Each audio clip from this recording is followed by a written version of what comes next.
సమాజానికి చేయి చేయి కలిపి పనిచేద్దాం. చేయి చేయి కలిపి పనిచేద్దాం. పిల్లలకు అనుభవాలతో కూడిన అభ్యసనను అందిస్తామని వారు తమ భాషను స్వేచ్ఛగా ఉపయోగించుకునేలా నిర్భయంగా ప్రశ్నలు అడిగేలా మరియు వారి ఆనందానికి గౌరవానికి అత్యంత అనుకూలమైన ప్రదేశంగా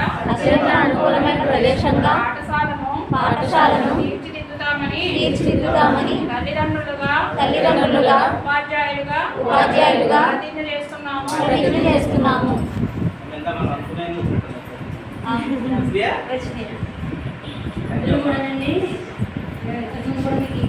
చాలా స్కూల్లో ఏం చెప్తున్నారు, వాళ్ళు ఇంటికి వచ్చిన తర్వాత అడగండి.